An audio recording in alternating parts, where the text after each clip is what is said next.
President Trump's massive roundup of the worst illegal immigrants ended for many in El Salvador, in prisons once the most dangerous on earth. This week, we go behind bars. We report from El Salvador, where a crackdown on crime transformed the prison system as well.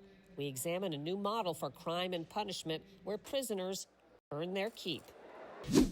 America's shift in scientific methodology is leading to decreasing use of animals as test subjects. I don't believe God made these creatures on planet Earth for us to torture and abuse with all of the testing that goes on. And it turns out the animal testing is not a very good predictor of toxicity in humans. This week, a look at the new promise to take the suffering out of science.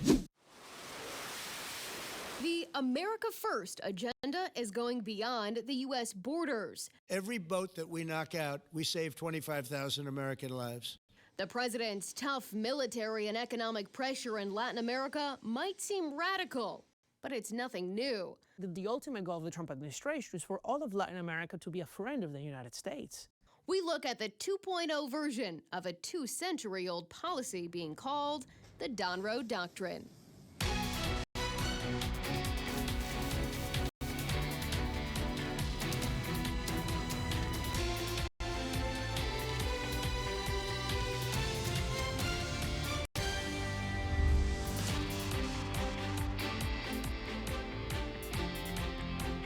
Welcome to Full Measure. I'm Sharyl Attkisson.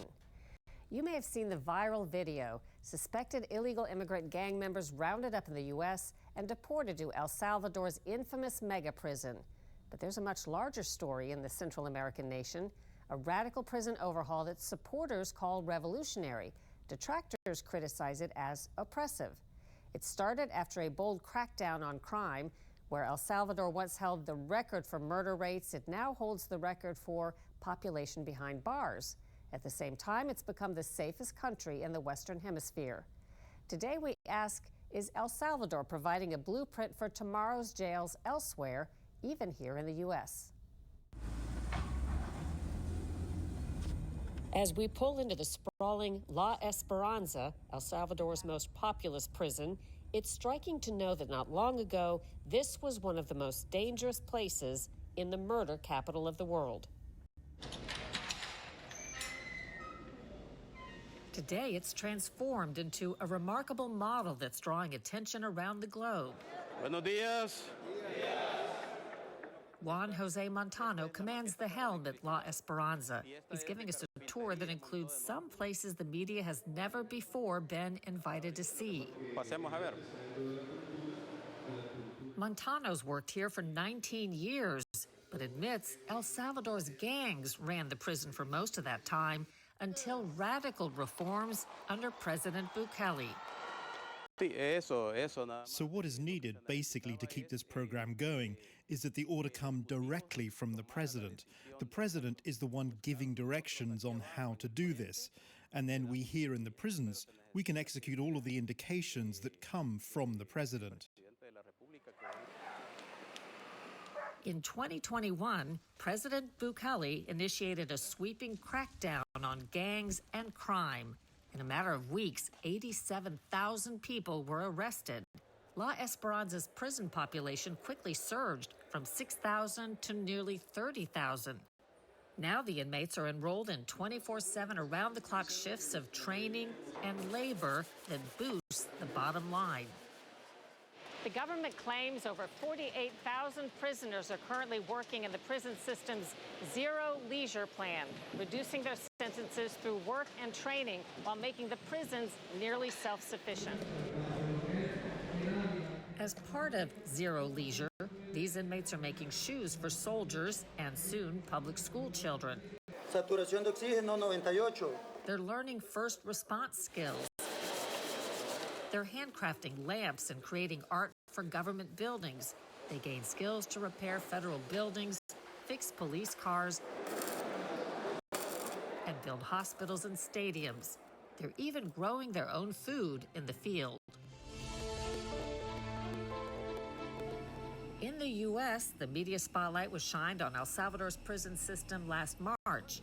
El Salvador agreed to accept alleged gang members and other high-risk deportees from the U.S. campaign against illegal immigration. This video captured the first wave of 200 inmates processed into the ultra-secure CCOT Terrorism Confinement Center. We weren't permitted inside CCOT, where conditions are the harshest among El Salvador's prisons, but inmates there also take part in the sustainable Zero Leisure Plan. Can you describe contrast between what we see today and what this prison looked like 5-10 years ago? Pues hace 10 años. 10 years ago, you could see on all the alleys inside the prison a lot of graffiti, and there were a lot of illegal weapons inside. And also, there was a lot of trash inside. It was very much dirty. And there was a lot of traffic of forbidden objects and substances inside the prison. During our visit to La Esperanza, 30,000 inmates were under control with few visible guards among them, most of the officers we saw unarmed. There are critics. Human rights advocates say El Salvador's tough-on-crime sweeps have left some deprived of their civil rights and facing brutal conditions in prison unseen by the public. Claudia Ortiz is a lead opposition voice in El Salvador's legislature.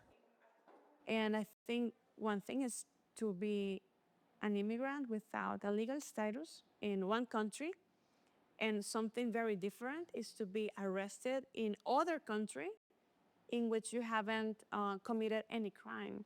So there aren't any laws in El Salvador that authorizes that, and it violates international law as well. Inmate Jose Correas Cardenas says he's appreciative of the Zero Leisure program, but told us he's been locked up here for more than 3 years, still not told exactly what he was arrested for. They told me that I was only supposed to be here 15 days, but it's been a long time. I haven't seen my parents, I haven't seen my kids, no contact at all. I mean, this is, how can I put it, not unnecessary. It's way too much. I mean, a lot of people that have done crime, bigger crimes or crimes that they've actually committed have gone out already. And we're still here waiting for our... We couldn't verify his story. Looking for the gangs member. But El Salvador's defense minister, Rene Moreno Monroy, told me it's true that prisoners may not be told of their charges within the 72 hours called for under the Constitution. The legislature suspended those rules in order to enable the mass prosecutions. So, and there are many guys, so it was impossible. You don't have the infrastructure to do that also, with 87,000. the corruption of the judicial system. So it was impossible because we captured the guy, 72 hours, they were free again, and they continuing making crimes.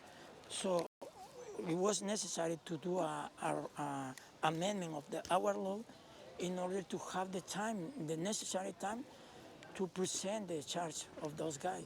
So it's not because we want to violate anything, but everything is legal because we were to the Congress request of the change, and it was approved. Meantime, El Salvador's self-sufficiency prison model is wildly popular among its citizens. So are the mass imprisonments, credited in part for plummeting crime rates. Homicides peaked at 6,656 in 2015, then fell to record lows in 2024, 114, on track for even fewer this year. Now some other countries are looking to El Salvador's model to address organized crime in their own cities while teaching prisoners skills and having them earn their keep. That includes Costa Rica, Ecuador, Peru, Chile, and Argentina. In the U.S., taxpayers spend $80 billion a year locking up 2 million prisoners. Some states are trying to address the escalating costs by experimenting with their own versions of self-sustaining prisons.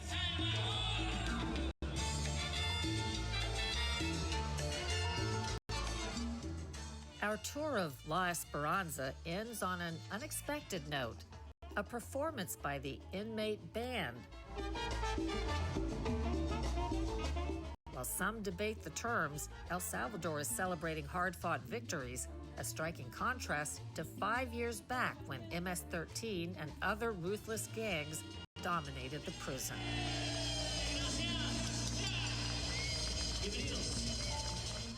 The popularity of El Salvador's tough-on-crime president is above 90%.